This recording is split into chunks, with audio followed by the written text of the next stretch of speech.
Muy bien, ahí está. Shabbat Shalom.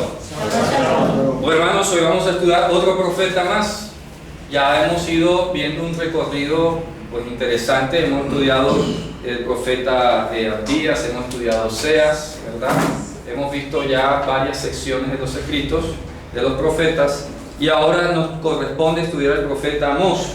Bien, vamos a hacer la misma explicación que hemos traído como formato de introducción y conozcamos un poco de la vida de este profeta, ¿no? Antes de entrar en el tema como tal. Vamos a ubicarnos en la historia. El mismo profeta en el capítulo 1 nos está diciendo allí, dice, palabras de Amós, que estaba o quien estaba ¿entre los qué? Bien, vamos a explicar el término ahí, que ahí no dice pastor, exactamente. Vamos a ver.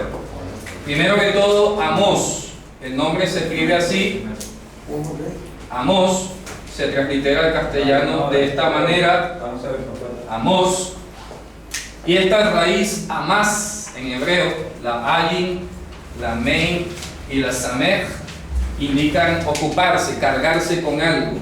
De manera que si fuéramos a traducir el nombre de Amós, significaría así como el cargado, aquel que tiene como una carga encima.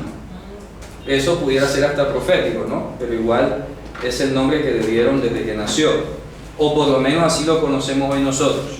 Cargarse. Sí, cargarse. Estoy cargado, ni Amós. Amós. Por ejemplo, este verbo interesante se utiliza en el Salmo 68 cuando dice Baruch Adonai Yom Yom Ya'amos Lanu Ha'el Yeshuatenu. Dice, bendito Adonai, día a día se ocupa, se carga de nosotros el Dios de nuestra salvación. ¿Ya? Ya'amos Lanu Ha'el Yeshuatenu. Él día a día se ocupa, se carga, se pone la camiseta, ¿ya? Por nuestra salvación. Salmo 68, 69. Entonces, empieza diciendo, ahora la otra palabra que vimos allí, los pastores. Es una traducción que hizo allí el traductor como por salir del paso, pero la palabra que sale allí en hebreo es la palabra Nokdim. Nokdim, que como podrán imaginarse algunos que ya han acariciado el hebreo, tiene que ver con Nikud, que es puntuar, poner puntos. Entonces un Noket o Nokdim serían los que ponen puntos, así, literalmente. Puntuadores. Puntuadores, Nokdim. ¿Cómo así puntuadores? ¿Cómo se explica eso? Ocurre que entre los que crían ganado en general, aquí, ¿qué es lo que hace un propietario de un ganado para reconocer a su ganado? Lo marca. Bueno, a eso es. ¿Ya? Marcadores de ganado. Entonces un noquet en esta época significa específicamente un marcador de ganado. Que eso implique ser el dueño o no es irrelevante. Puede que sea el mismo dueño el que se encargue de marcarlo, o en general cualquier persona contratada, experta para esa función. Pero ahí no dice pastores. O sea, la palabra no se está refiriendo a eso. Se está refiriendo al acto de marcar el ganado. ¿Estamos claros? Bien.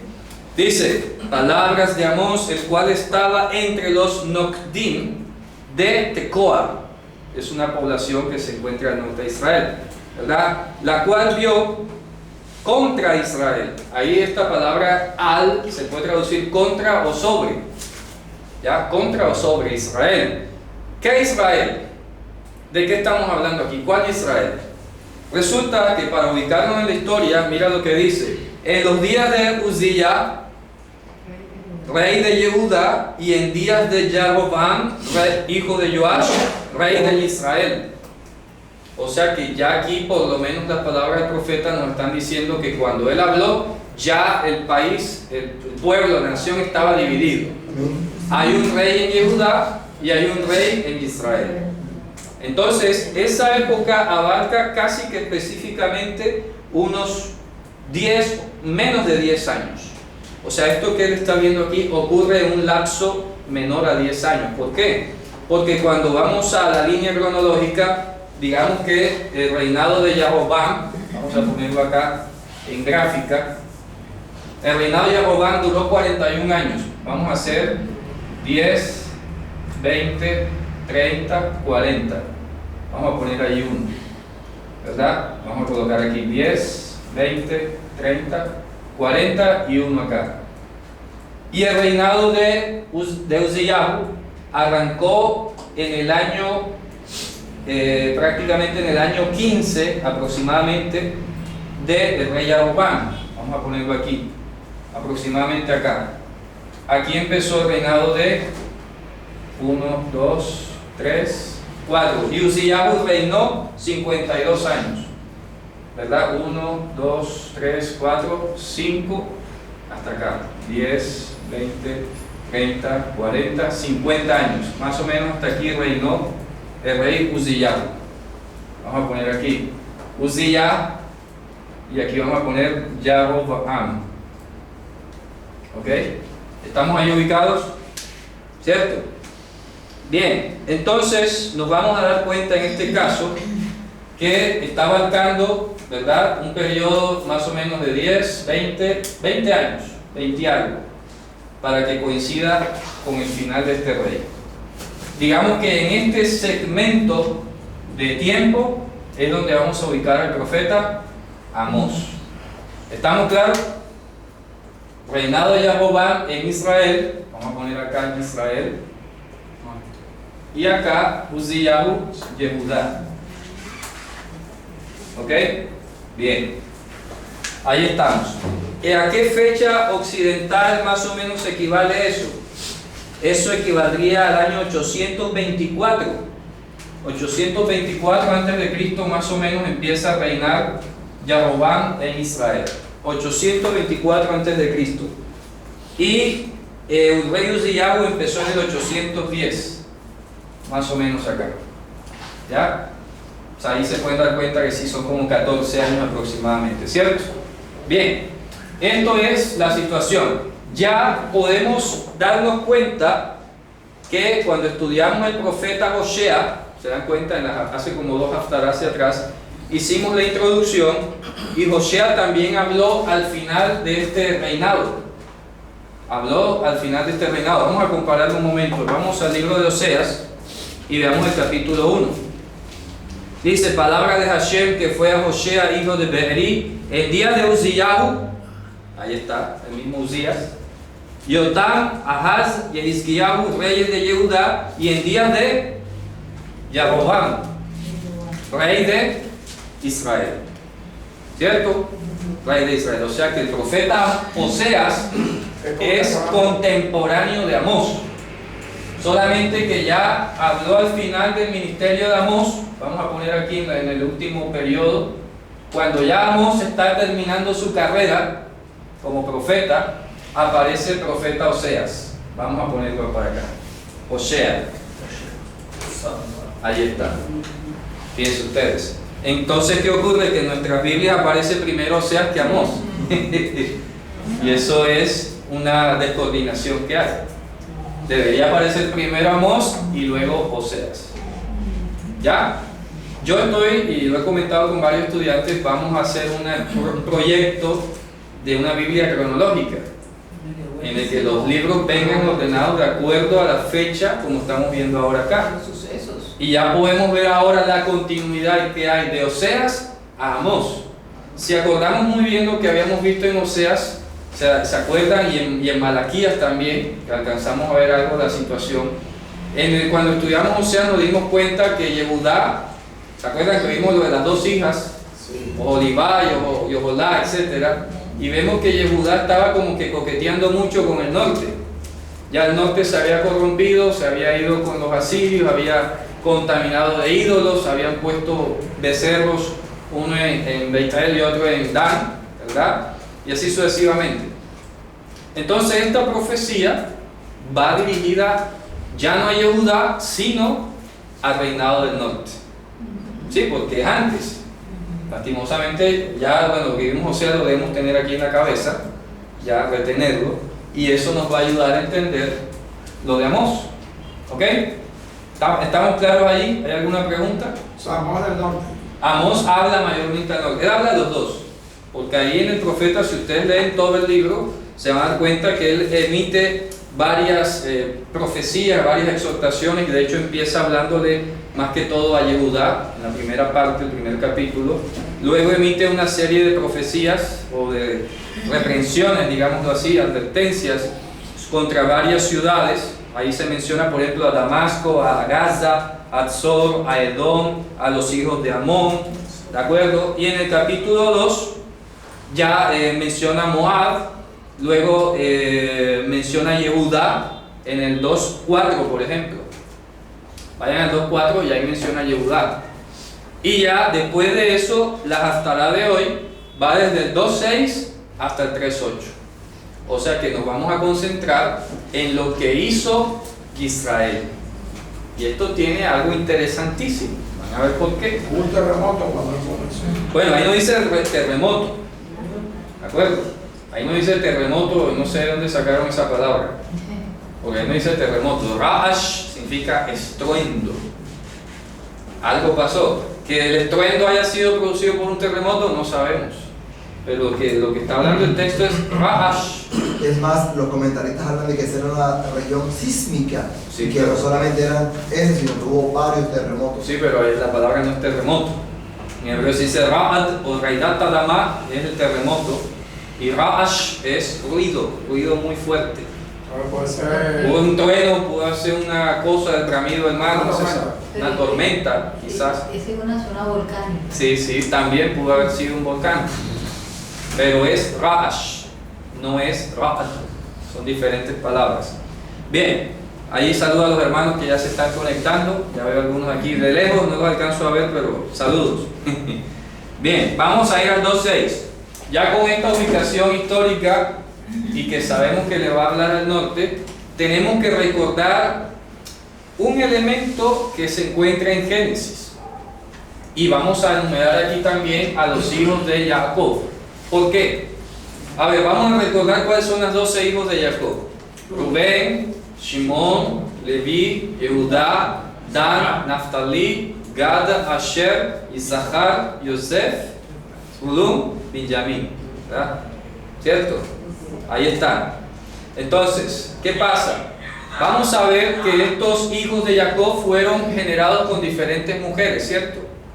Dos en este caso fueron con Rachel, que fueron Yosef y Benjamín. Otros fueron con la primera, que fue Lea. Y luego los del centro nacieron producto de las empleadas de ellas. ¿Te acuerdas que tenían como una competencia? Vamos a ver quién pare más, yo paro más.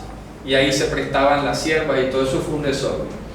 Pero, para que entendamos un poco el mensaje de lo que vamos a ver aquí, maravilloso, tenemos que remitirnos un momentico a la parashá. Acuérdense que la parashá de hoy habla concretamente de una situación que tiene que ver entre la rivalidad de los hijos de Bilhá y de Zilpá con Yosef. ¿Ya? Acuérdense, en la parashá se dice que Yosef era siervo de sus hermanos. Ojo, siervo de sus hermanos. Vamos a ir a la parashá un momento, para que entendamos el trasfondo de lo que estamos leyendo hoy. Vamos a Génesis, a la parashá de hoy. Génesis 37. Sí, y vamos a leer el comienzo, para que nos ubiquemos. Y los detalles que están allí escritos, ¿no?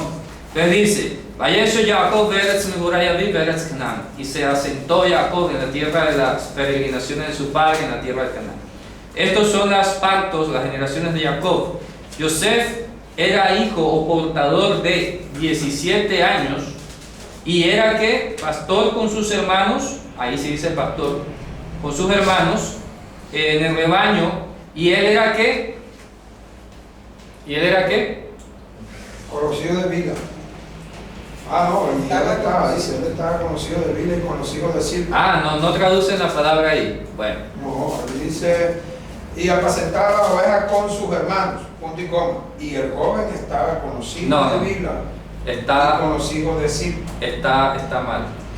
Porque resulta que en hebreo dice, Behu, dice el detalle, Behu Nahar Etz Benei Bilha, de Etz Benei Zilpa. Vamos a hacer entonces ese esquema aquí, porque esos son los detalles que se pierden cuando el traductor en castellano omite las palabras que parecieran una bobada, pero resulta que ahí es donde está la esencia. A ver, en hebreo se utiliza la palabra Nahar. El joven. Na'ar normalmente traduce joven muchacho. Pero resulta que en hebreo se utiliza Na'ar, como en el libro de Esther lo pueden ir a verificar. Na'ar significa sirviente. Sirviente. Presten mucha atención. Lo que está diciendo aquí, y el texto lo puede verificar también, es que Yosef le hacía los mandados a los hijos de Bilhá y de Zilpá. Eso es lo que está diciendo.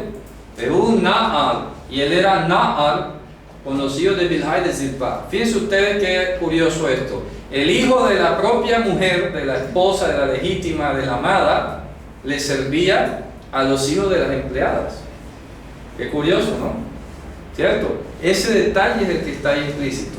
Pero esto trajo una situación que, como él estaba más con los hijos de las empleadas, ¿qué pasó?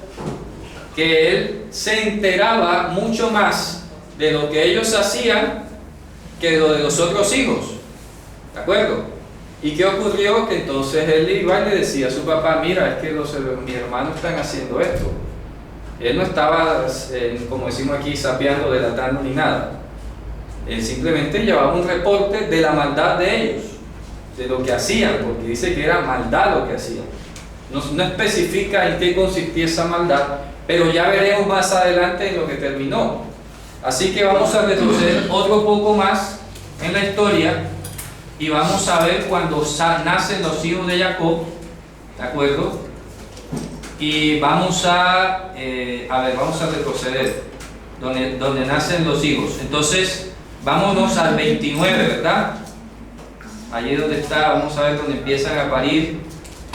Y aquí está, vamos al 29, quizás al 30. Veamos.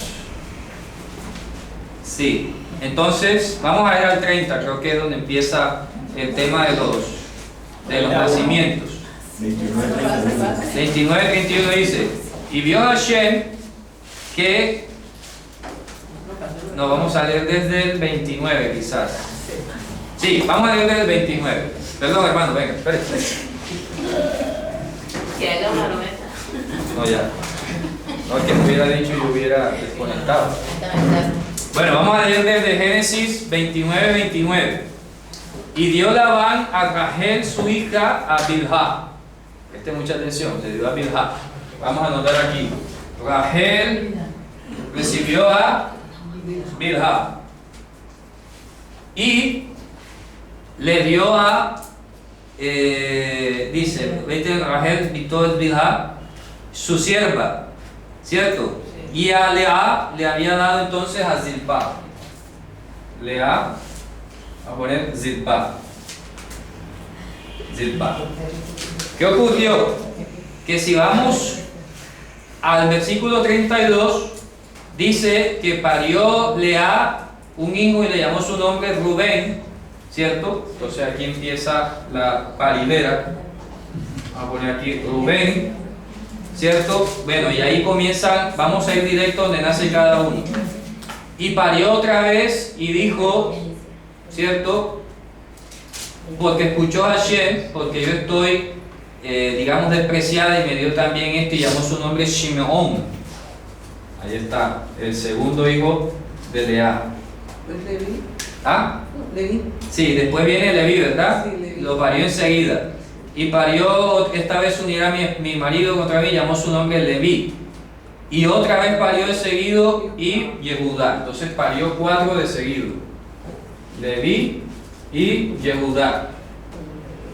Yehudá, no dice Yahudá como algunos por ahí andan diciendo, que ahora donde ven Ye quieren poner ya a todo, porque están aduciendo el tema del nombre de Dios, que no sé qué. Entonces esto es Yahshua, Yahudá, Yarushalay, no sé qué, y así no es correcto.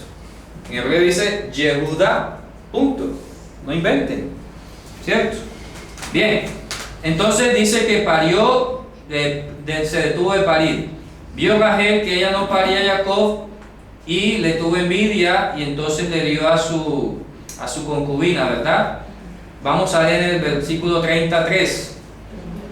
En el 4 dice, parió se vino a él. En el 5, Bilhá le dio a Dan. Bilhá parió a Dan. Dan, la tribu de Dan, no Adán. Bien, y después en el 7, y parió otra vez Bilha, y llamó su nombre Naftali. Dan y Naftali. Ahora vamos a ver por qué estamos haciendo este ejercicio. Además es bueno que lo tengamos a la mano. ¿Ok? Bien, después ¿qué pasó? Después de Naftali, en el 9, 39 dice: y vio Lea que había parado de parir, y tomó a Zilpá su sierva, y se la dio a Jacob, y parió Zilpá a Jacob un hijo, y le puso por nombre Gad. Gad. ¿Cierto? Listo. Luego parió otra vez otro hijo segundo a Jacob, y llamó su nombre Asher. Ahí está, Asher. ¿Cierto? Listo. Sigue la competencia. Entonces, luego viene el tema de que le compra el marido, no sé qué, Rachel, etc. Y en el versículo, en el 16, vino Jacob del campo en la tarde y salió Lea a recibirlo y le dijo: ven conmigo, tal. Y en el versículo 17, y escuchó Dios a Lea y parió a Jacob un hijo quinto, y le dijo Lea: Natán, me dio Dios mi salario, mi recompensa, y llamó su nombre Yisachar. Yisachar. ¿Ok? Yisachar. ¿Y qué ocurrió después? Después vino y nació ahí mismo, ¿verdad? Y le parió su nombre, le puso su nombre Zabulón, un hijo sexto. ¿Cierto? Zbulun. Zbulun. Bien. Y por último, Rachel termina pariéndole a Yosef y a Benjamín. ¿Ok? Benjamín. Ahí están distribuidos los 12 hijos de Jacob: Rubén, Shimón, Leví, Yehudá, Dan, Naftali, Gad, Asher, Isachar, Zbulun, Yosef y Benjamín. Eso se lo tenemos que saber como la tabla de multiplicar. ¿Me explico? Eso tienen que repetirlo así ya, como el ABC. ¿De acuerdo? ¿Qué nos está diciendo la parashá? La parashá nos está diciendo que Yosef, el hijo de la amada, era siervo de los hijos de Bilha y de Zilpá. O sea, de esos 4. ¿De acuerdo? Y que además correspondían a estas tribus que estaban confederadas al norte. Porque al final y al cabo, todas estas tribus se quedaron y solamente permanecieron unidos, digámoslo así, Yehudá con Benjamín. El resto de las tribus se unieron. Pero ¿qué vamos a ver?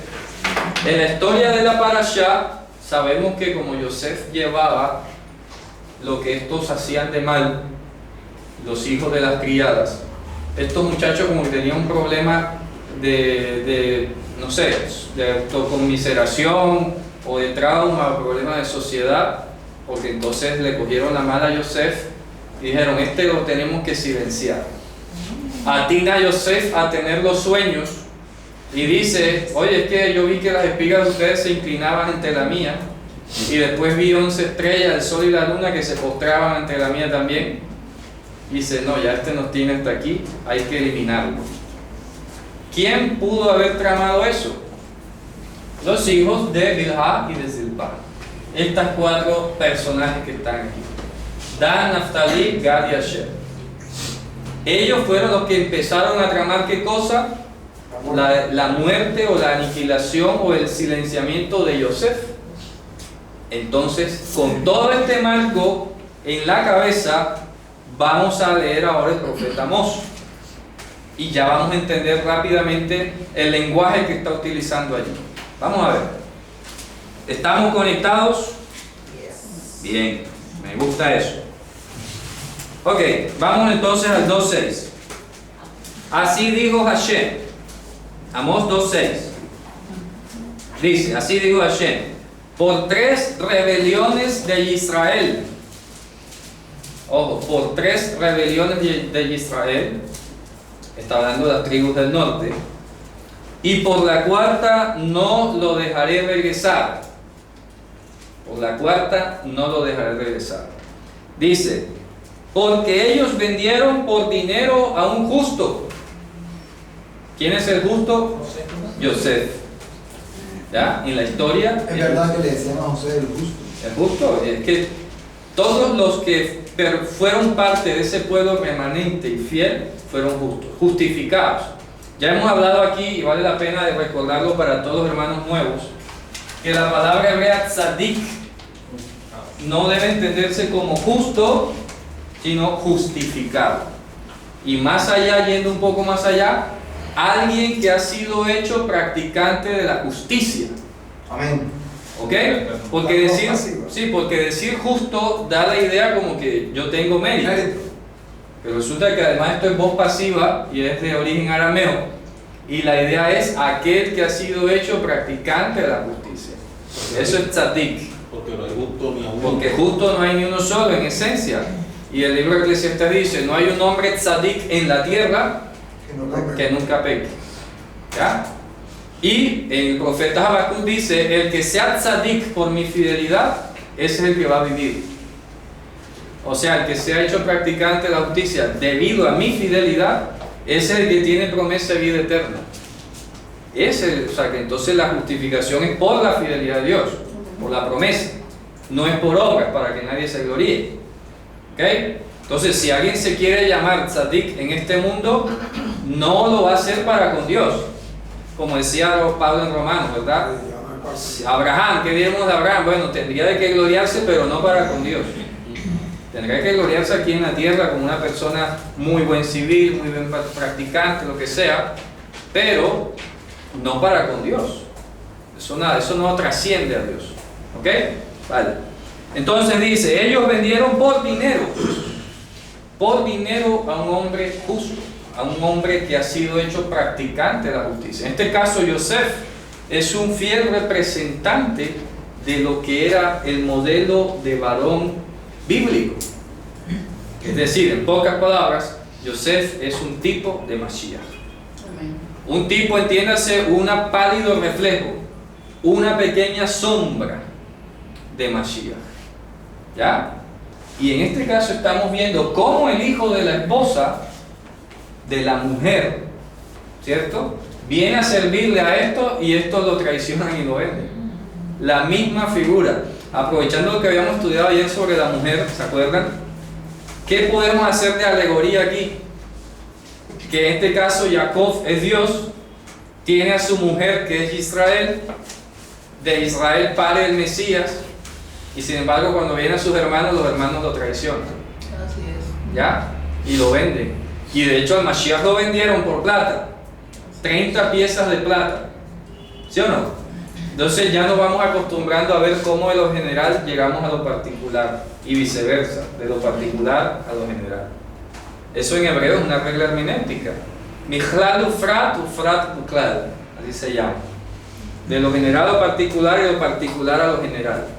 ¿Ok? En hebreo una pregunta, José y Jesús es lo mismo, ¿verdad? ¿Cómo? En hebreo José y Jesús es lo mismo.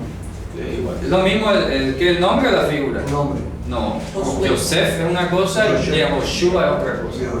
En este caso, Yosef, el nombre sería hasta profético porque Yosef significa que Hashem añada. ¿Añada qué? Un tzadik, puede ser. Que añada en el futuro un tzadik. Porque son iguales Josué y Jesús. Es correcto. Josué y Jesús sí es el mismo nombre en hebreo.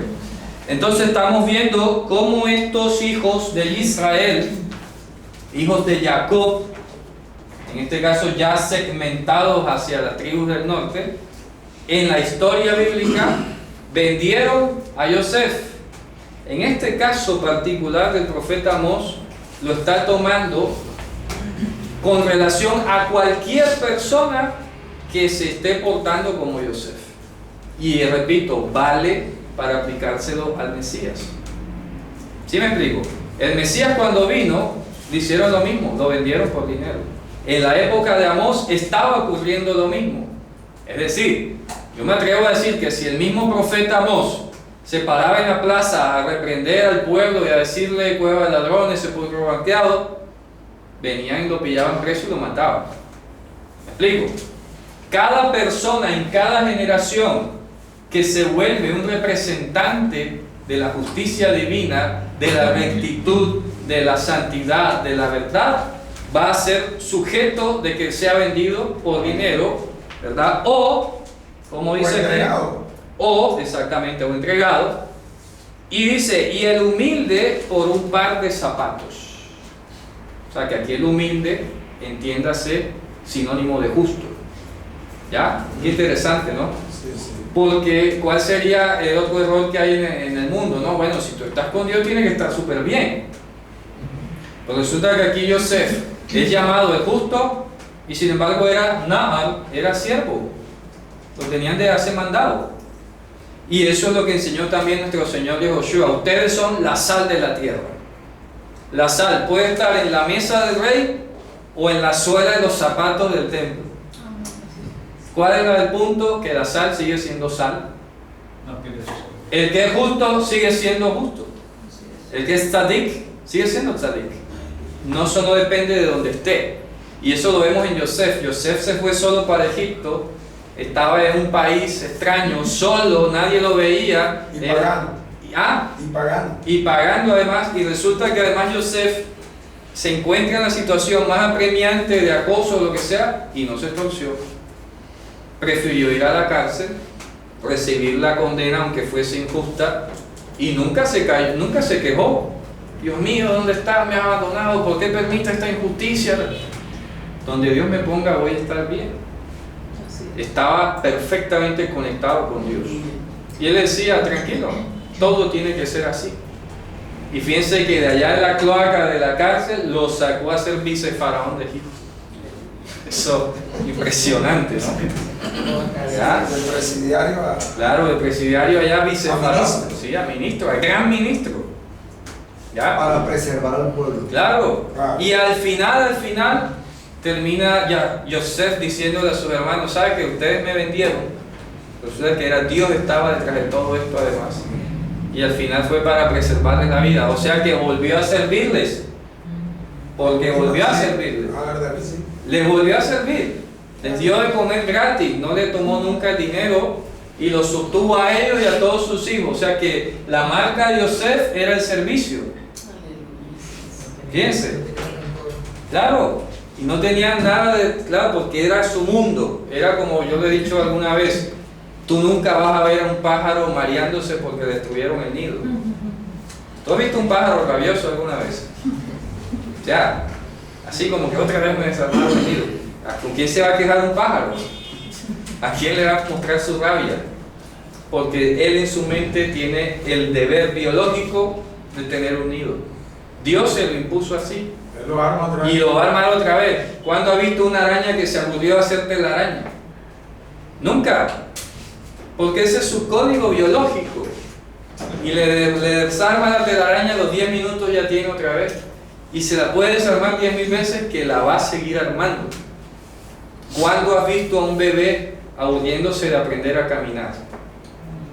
Nunca. Porque está en su código biológico aprender a caminar. Eso se lo ha puesto Dios. ¿Ya? Y el apóstol Pablo decía, necesidad me es impuesta. Es que si yo quisiera decir, no, ya no voy a predicar más, no puedo. Lo siento, no puedo. Eso está codificado. No puedo quitarme esa piel que Dios me ha puesto. Y la piel entonces de Yosef, repito, es la servidumbre. Era Naaman. Y no le importó ser vendido, entregado, cambiado por nada. ¿Cierto? ¿Quién se estaba acumulando ascuas de fuego sobre su cabeza? Los hermanos. Ellos eran los que se estaban, cada vez que él hacía el bien y le pagaban con mal, ascuas de fuego amontonan sobre su cabeza. Y eso lo enseñó el Mesías, ¿cierto? Dice a tu enemigo, ayúdalo, que si él te devuelve mal por bien, ascuas de fuego amontonan sobre su cabeza. ¿De dónde lo aprendió? ¿O de dónde lo saca? De Yosef. Ya está el antecedente puesto. Maravilloso, ¿verdad? Fíjate tú, desde el profeta saltamos al evangelio. Esa porción donde Pablo dice que tengo la voluntad de servir, recuerden que es hermosísima porque son marcas de la capacidad de servicio No me acuerdo dónde está. Pero yo sé el mensaje, claro. Sí, claro. Es tanto como cuando dice, para mí no me es gravoso repetiros lo mismo. Claro. Aunque ya lo sepa. Aunque ya lo sepa, o sea que su vocación era enseñar y Total. enseñar y enseñar. Así Esa es la es. enseñanza, nosotros siervos como la justicia, repetir y repetir. Eso, como yo lo decía esta mañana con los hermanos, mira, debemos llegar al punto en el que nosotros seamos un parlante vía Bluetooth de la Biblia. Amén. Que así sea. ¿Sí o no? Es decir, nosotros estamos conectados vía Bluetooth, que es el Espíritu Santo, y la Biblia, lo que sale de nuestra boca es lo que está escrito aquí. Eso es el nivel, allá donde debemos llegar. Que lo que hable sea conforme a las palabras de Dios. Así lo dice, ¿verdad? El que exhorte o el que hable o el que enseñe sea conforme a las palabras de Dios. Bien, sigamos. Entonces estamos viendo por qué han vendido a una persona que es representativa de la justicia por dinero, y al que no tiene satisfacciones lo han vendido por un par de zapatos. ¿Y qué dice? Han pisado sobre el polvo de la tierra la cabeza de los pobres. Caramba, qué descripción, ¿sí o no? O sea, la imagen aquí que está describiendo el profeta es que el nivel de insensibilidad social que había en Israel daba para compararlo como aquel que ve a una persona arrastrándose en el polvo por su enfermedad, por hambre, porque no tiene que comer, y tú pasas encima de la cabeza de él. O sea, es muy gráfico esto, ¿no? O sea, imagínense ustedes, una persona tirada en el polvo desnutrida, ¿ya? Desnutrida o enferma, y tú en vez de ayudarle pasas encima de su cabeza, ¿ya? O lo pones ahí de escalera, espérate, está cómodo ahí, ¿qué voy a pasar? ¿Ah? Fuerte, ¿no? Y ese era el nivel de degradación que tenía la nación del norte, ¿ya? Ese nivel de degradación. Eran capaces de vender por plata y por un par de zapatos, o sea, por nada escandaloso, a una persona que practicaba y decía la verdad. El Mesías se lo dijo a los que le rodeaban, ¿no? Dice, bueno, ¿por qué mi palabra no tiene cabida en vosotros? Hombre, ustedes son hijos de vuestro padre el diablo, herederos, entiéndase, herederos, portadores de la herencia de Satanás. Somos hijos de Abraham. ¿Ya? Sigan creyendo, ¿verdad? Bien, dice, y el camino de los humildes lo han inclinado, ¿de acuerdo? Lo han inclinado. Y que dice, y el hombre y su padre van a una misma muchacha. Imagínense ustedes, ¿ah? El hombre y su padre compinchándose para entrarle a una misma muchacha. ¿Para qué? Para profanar el nombre de mi santidad. Y fíjense que esto es interesante. El mensaje que está allí escrito, si vamos en lo profundo, nos vamos a dar cuenta que todo acto en contra de una persona, sea por acción o por omisión, es profanar el nombre de Dios. Voy a repetirlo. Todo acto contra una persona, sea creyente o incrédulo, repito, todo acto de violencia, repito, sea por acción o por omisión, porque hago, porque dejo de hacer, eso se llama profanar el nombre de Dios. ¿Ya? Eso es Hilul Hashem, profanación del nombre de Dios. Así que también nos habla el Evangelio de esto. Cuidémonos de que de nuestra boca salgan palabras corrompidas. Si yo ofendo a mi hermano, con razón el Mesías dijo, el que se enoja contra su hermano y lo llama Reká y Pshitá, creo que dice en arameo, es como si lo matara.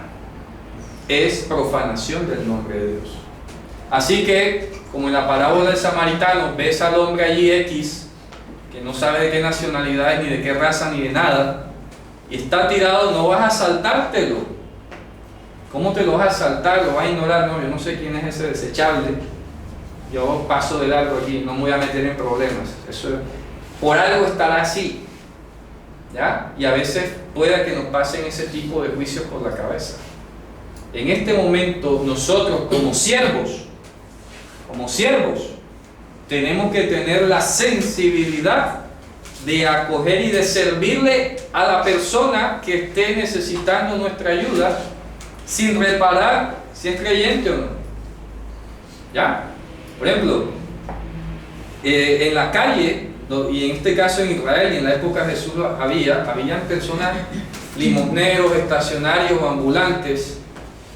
¿Y qué pasa? Que estaban como ovejas que no tenían pastor. La cúpula élite de Israel ignoraba a ese segmento de la sociedad.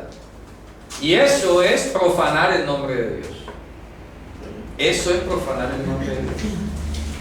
La comunidad de creyentes, de tzadikim, no puede ser ajena al servicio. ¿De acuerdo? No puede ser ajena, no puede ser insensible. ¿Ya? Puede ser que no estás caminando literalmente sobre la cabeza de una persona, pero el no ayudarla equivale a eso.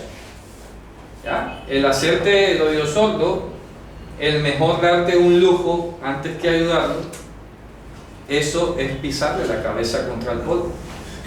¿Ya? Es lo que estamos viendo aquí.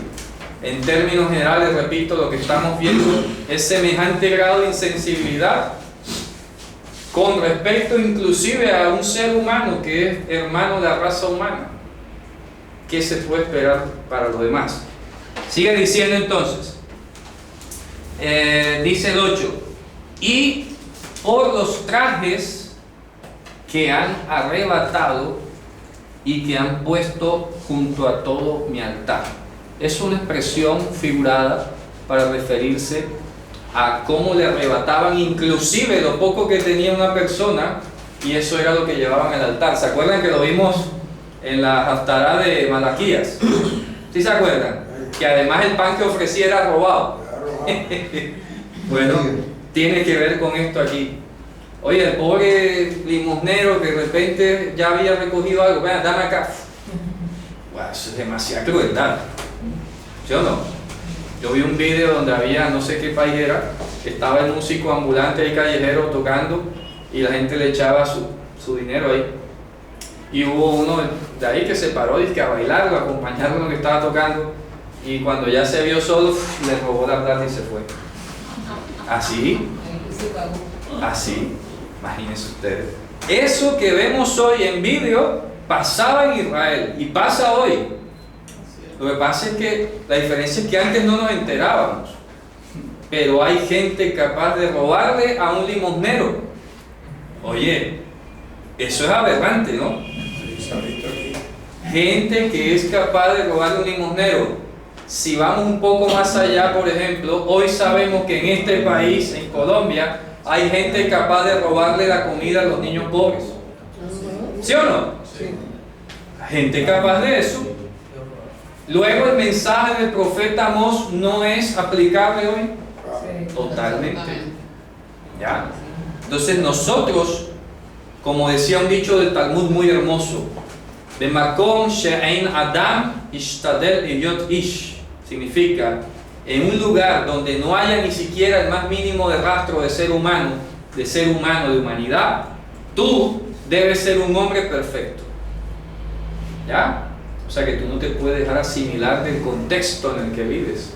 No, esto es a normalizar, como veía alguien usar esa palabra, es que a veces normalizamos las cosas. ¿Ya? Lo vemos como algo normal. Ah, bueno, le está pegando, eso es normal, aquí somos así.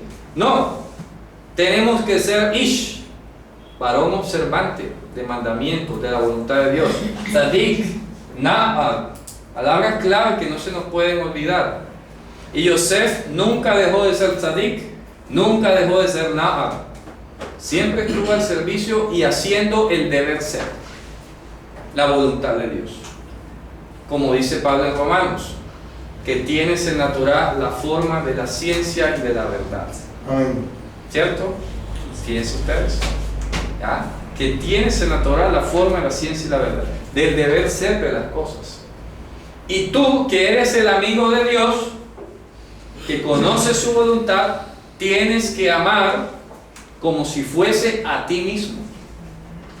Por eso es que aquí hemos leído y enseñado el mandamiento que no se lee amarás a tu prójimo como a ti mismo. No, amarás por ser tú el prójimo como a ti mismo, porque tú eres el que conoce los pensamientos de Dios, eres el que eres amigo de Dios.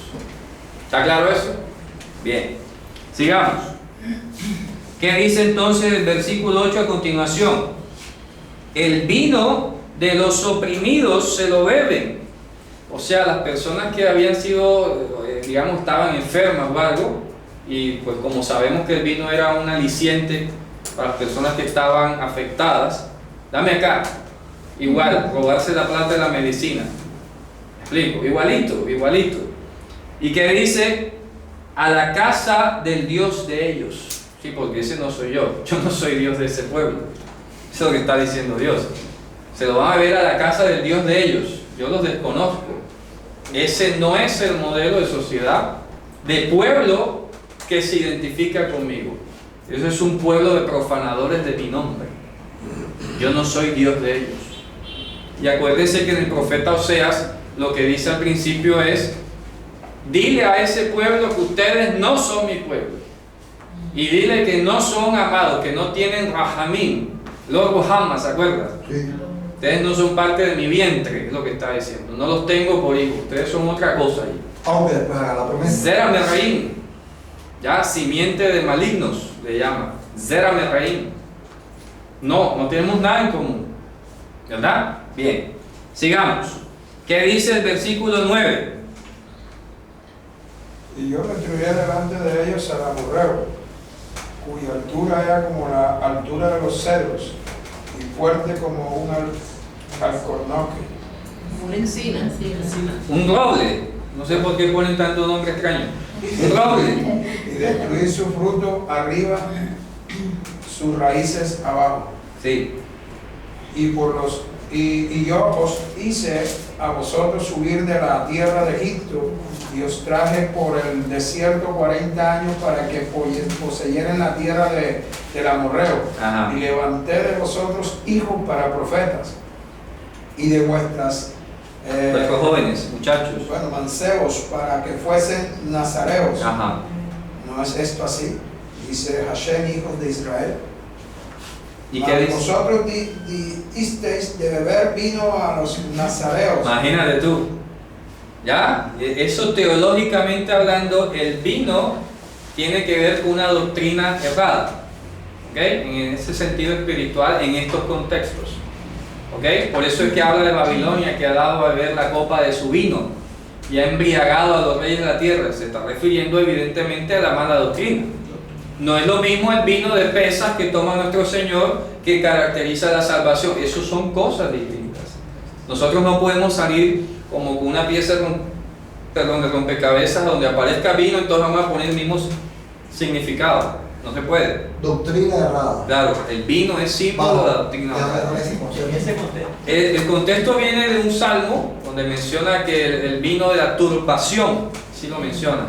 Yaintar Elah. Pasa que Yaintar Elah se dice en hebreo, pero pasa que no me atrevo a buscar ahora porque perdemos tiempo, pero dice así: el vino de la turbación. Y repito, pueden ir a Apocalipsis y dice que la ramera ha embriagado a los príncipes, a los reyes con vino, o sea, una falsa doctrina. Entonces aquí volvemos a ver que el equivalente de este tzadik sería en este caso el nazir, el nazireato. Acuérdense que el nazir es la persona que se consagraba a Dios y no tomaba vino ni sidra y se dejaba crecer el cabello y todo lo demás. ¿Y qué está diciendo aquí? Oye, esta gente es tan descarada que le da beber vino a un nazir. Eso es igual a sacrificar un cerdo en el altar. ¿Ya? Pero si vamos espiritualmente hablando, el vino es doctrina dañina, corrupta, y aquí es una persona consagrada, digamos un creyente. Lo que se llama corromper al que... Corromper con doctrina a una persona sana, sonsacarla y decirle no pasa nada. ¿Quién hizo eso en la historia bíblica? Satanás. Yo, ven, no comas esto, come, eso no pasa nada. Vas a estar ahí consagrado a ese Dios en ese jardín. Vente acá. Sígame los jueces. No morirás. No morirás. Dígame, hermano. Esa es la sería que estabas citando. ¿Cómo dice? Hacer llover a tu pueblo cosas duras, nos hiciste beber vino de aturdimiento. Nos dejaste, nos abandonaste a tomar el vino de aturdimiento, la mala doctrina. ¿Ya? Creo que es ese. Yain Tar'elah, dice en hebreo. Pero no es porque Dios se los haya dado a beber, no es porque Dios se lo haya proporcionado, es que como el pecado estaba así, Dios se aparta y eso es lo normal que ocurra. Eso es lo que estamos viendo acá. Dios se ha apartado y cuando la presencia de Dios no está y no hay temor de Dios, la gente es capaz de inventarse una doctrina de lo más aberrante, como decir que Jesucristo es una mujer, por ejemplo. O que tu esposa. O que tu esposa, o que la esposa de Dios era Ashtore o Asherah y todo lo demás. ¿Qué cosas no se han inventado? Con tal de conservar un imperio económico, con tal de conservar el negocio, ¿cierto? Yavin Tar'elah. ¿Cómo? Yavin. Sí, Yain Tar'elah, correcto, ese es, Yain Tar'elah. Bien, sigamos entonces. Le han dado de beber vino al Nazir, y contra los profetas ordenaron diciendo: no profeticen. ¿Ya?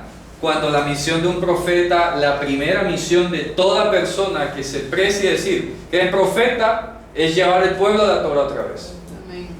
Un profeta no se caracteriza en la Biblia por andar prediciendo el futuro y dando vaticinios y no sé qué del futuro. No, la primera misión de todo profeta es: vuelvan a la Torah. Y aquí le están diciendo: ¿nos vienen a hablar de Torah? No, gracias. ¿Cuántas iglesias y congregaciones no están así? ¿Sí o no? ¿Cuántas iglesias y congregaciones no están así hoy? Torah de Moisés, no, legalista, judaizante, fuera de aquí, no nos hables. Igualito, aquí está. Textualmente. A mis profetas le han dicho: no profeticen. ¿Ya? Fíjense, es una actualidad que estamos viviendo. Así es. Esto no es solo un hecho histórico de allá de hace 2800 años como estamos ahorita. Esto es que la humanidad sigue igualita, siempre. La misma cosa, no nos quedamos mejores que ellos. ¿Ya? Hoy, ¿cuántos líderes religiosos nos dicen: la ley está abolida, no nos hables de la ley, que eso es judaizante, que es caído de la gracia? Puro pretexto. Eso, si lo traduces todo, significa: no me profetices. Así es. ¿Ya? No proclames la Torah. Sí, no proclames la Torah. ¿Cierto? Pero cada mandamiento que quitan lo reemplazan por otro. La humana. O sea, llenan el espacio por otra cosa. Por eso sí lo aceptan. Eso es profanar el nombre de Dios. Entonces, introducir una doctrina errada,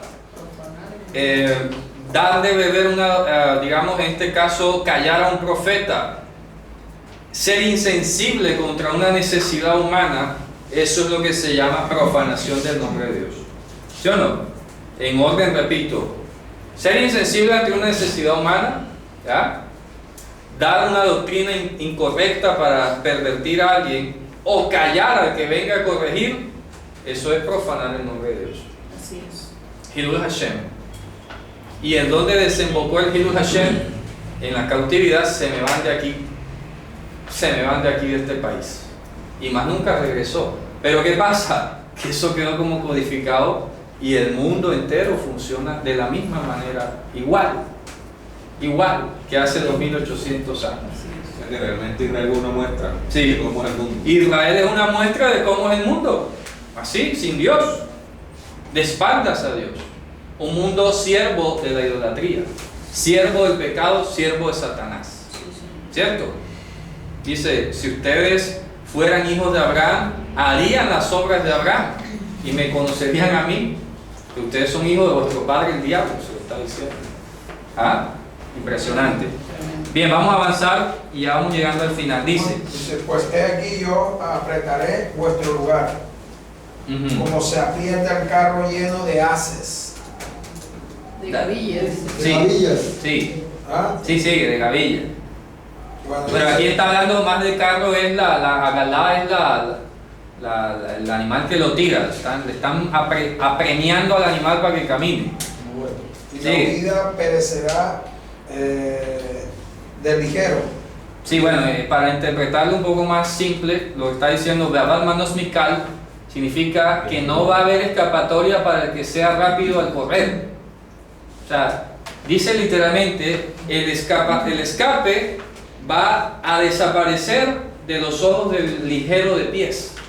El que quiera correr va a salir corriendo ante el castigo de Dios, que cree que se va a refugiar allá y se le va a desaparecer. Wow, impresionante, ¿no? ¿Y qué dice a continuación? Y el fuerte no esforzará su fuerza, ni el valiente librará su vida. Sí, y al fuerte su fuerza no le va a servir. Es lo que está diciendo. El que confía en su poderío, en su fuerza, en su dinero, lo que sea, como dice el Salmo, estos confían en carros, estos en caballos, nosotros recordaremos el nombre del Señor. Aleluya. ¿Ya? Eso es lo que está diciendo aquí. Entonces, el que se quiere escapar, que vimos la semana anterior con Yemen, ¿se acuerdan? Figurativamente, lo que, Por se allá voy a quiera, empezar. lo que quiera irse al cielo a escaparse, se le va a desaparecer su estación, su nave, su planeta, lo que sea. Se les van a ir allá y se les va a explotar eso. Ya tiene que regresar. Sí, Amós es contemporáneo de Isaías, o sea, Isaías también les dice al norte, mira, no vayan a Egipto buscando algo de Egipto porque viene a Siria, por allá no es en mi reposo. Claro. No te servirá ni el caballo ni la fuerza para escapar. Así Lo que es. Isaías 28. Y en el 31 dice, los egipcios, sus caballos son carne y no ruach, no son poder, y sus reyes son hombres y no Dios. Así es. Eso está diciendo, O sea, igual. aquí el profeta repite lo mismo. Claro, está en conectividad, ¿no? Entonces termina diciendo, y al valiente, el gibor, el guerrero, no podrá poner en escapatoria su propio pescuezo. Eso que está diciendo aquí en el versículo 14, al final. De gibor lo malet nafsho. El valiente guerrero no va a poder escapar su propio pescuezo. Dice el 15, Betofesa keshet lo yamot. Y el arquero, que tiene el arco de flecha, no se va a poder quedar en pie. Bekal de raglav lo malet. Y el que es rápido en sus pasos no va a poder escaparse. Berojef azul lo malet nafsho. Y el que monta el caballo no va a poder librar su pescuezo. De amitz liboba giborim, Aarón Yanus Bayomahul Neum Hashem. Y el que se ha firmado su corazón entre sus valientes, en su guardaespaldas, digámoslo así, giborim, hombres muy fuertes, Aarón Yanus Bayomahul, va a salir desnudo, o sea, desnudo significa desprotegido en aquel día. ¿Sí? Porque confía en su guardaespaldas. Fíjense que aquí lo mencionan, ¿ah? El que ha firmado su corazón entre sus guardaespaldas, en aquel día va a salir desprotegido. Aarón, no es desnudo, de pronto pusieron desnudo, pero es desprotegido. Dicho Hashem. Entonces ahora, ya para terminar, dice el 3.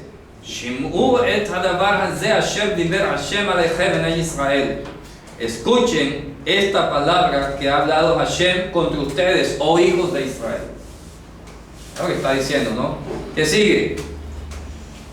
Sobre todo por encima de cualquier familia que yo hice subir de la tierra a Egipto, diciendo, ¿verdad? Solo a ustedes los he conocido de entre todas las familias de la tierra, por eso yo visitaré contra ustedes todas vuestras iniquidades. En pocas palabras, como allá sí tuvieron y disfrutaron del privilegio de que ustedes eran los que yo conocía y no a otro pueblo, entonces por el hecho de yo conocerlos a ustedes, solo a ustedes los voy a castigar. ¿Van a entender? Esta mañana alguien me hizo una pregunta parecida. Oye, y entonces cuando los incrédulos pecan, Dios no los castiga. Y no. ¿Por qué? Ellos van a quedar para el día del juicio. Porque a Dios, al que tiene por hijo, lo azota y lo reprende. Entonces le está diciendo, cuando salieron de Egipto, salieron ustedes y un pocotón de gente, pero yo solamente los conocí a ustedes, ¿ya? Como mi pueblo. Bien. Y todos los que se afiliaron a ustedes, ¿no? El resto de que no quiso nada conmigo, pues yo no lo conocí. Y se dan cuenta que Dios nunca castigó a otro pueblo, nunca, ¿verdad? Mandándole plagas ni nada, ni le mandó profetas tampoco. ¿Ya? Siempre los profetas hablaron fue a Israel, no a otras naciones. Alguna que otra profecía advirtiendo cosas, pero cuando esas naciones atacaban a Israel. ¿Cierto?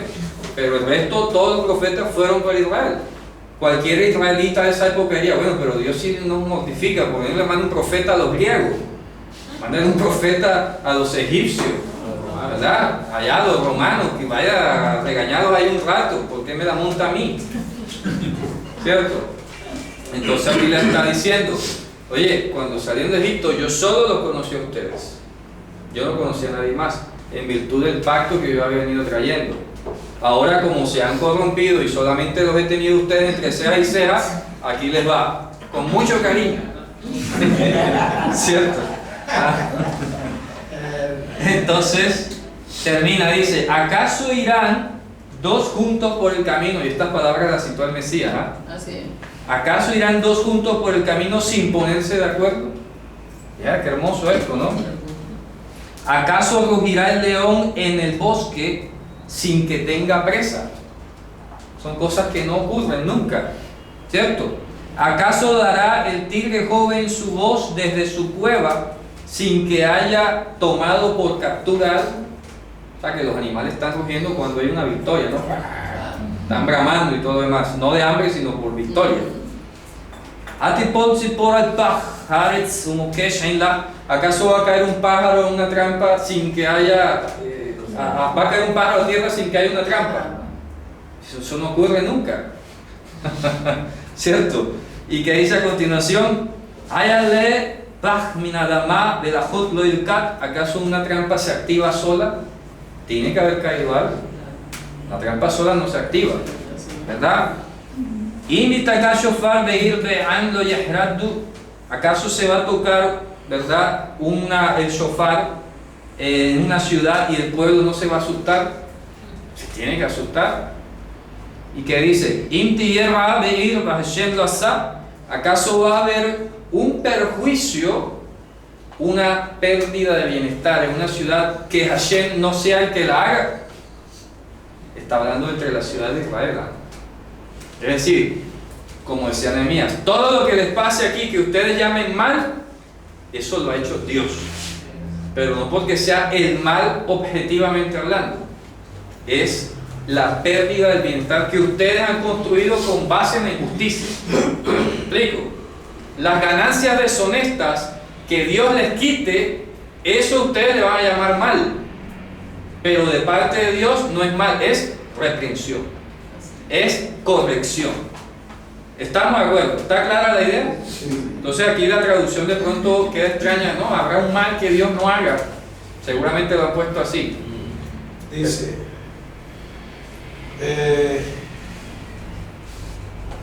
exactamente, habrá algún mal en la ciudad el cual Hashem no haya hecho. Claro, pero ¿a qué le llamas mal allí? ¿Me explico? Ra'a, entiéndase el perjuicio de un bienestar, pero este bienestar del que estamos hablando está basado debido a una injusticia. Eso, correcto, está basado en la injusticia ese bienestar, esa seguridad, esos guardaespaldas, esos caballos, todas esas cosas han sido construidas sobre la injusticia, sobre la maldad. Entonces el hecho que Hashem traiga un perjuicio a esa ciudad de Israel es por justicia divina, no porque Él quiera hacer el mal. No es un mal por mal. Claro, porque en el libro de Lamentaciones que escribe Jeremías dice, oye, Dios no aflige al hombre de su corazón. O sea, no está en el corazón de Dios venir a mortificar al hombre porque sí, porque no tengo nada que hacer. Vamos a mortificarle la vida aquí que estoy aburrido. El primero que pase, a ver. Mortifico porque andas mal. Es porque hay algo malo y te tengo que extraer y quitar aquello en lo que confías. Cuando yo te quito aquello en lo que has confiado, profanando mi nombre, a eso tú le vas a llamar mal. Pero de mi parte no es mal, es una corrección. Dígame. Creo que hay un pasaje donde dice que la corrección comienza en casa. Claro, en Pedro lo dice. Ahora que quedará para los de afuera. Que quedan los de afuera. Cuando está diciendo a los de afuera, ya está diciendo a lo que no es pueblo. Es correcto, a lo que no es pueblo, fuera de Israel. Entonces, si esto ha pasado al pueblo, entonces ¿qué quedará para Que los se que no esperará son lo de pueblo? afuera, ¿no? Pero eso va para el final. Para el final. Entonces termina el 7 ya para concluir la haftará de hoy. כי לא יעשה אדוני השם דבר כי אם גלה סודו את עבדיו הנביאים הרי יש שער מי לא ירא אדוני השם דיבר מי לא ינבא. Y todo viene por revelación de los profetas. Claro, aquí está diciendo, no hará el Señor nada si no lo ha revelado su secreto a sus siervos los profetas. Rugirá el león y ¿quién no va a temer? Adonai Elohim habló o hablará y ¿quién no va a profetizar? Lo que hablamos al principio, necesidad me es impuesta. Por mucho que tú me digas a mí, cállate, no me profetices, no voy a poder. El Señor habló, ¿quién no va a profetizar? ¿Ah? Y fíjense que eso pasó con los apóstoles, ¿cierto? No hablen y no prediquen en nombre de ese. Juzguen ustedes si es correcto obedecer a los hombres antes que a Dios. No se puede. Entonces, en conclusión, hermanos, hemos visto un mensaje de exhortación para nosotros, para que revisemos nuestros caminos, nuestras conductas, nuestras actitudes, para que revisemos lo que hablamos y que lo que sea que hablemos sea conforme a las palabras de Dios. ¿Ok? Bueno, vamos a terminar con esto y Baruch Hashem por este día de Shabbat. Shabbat, Shavuot Tov. Shabbat.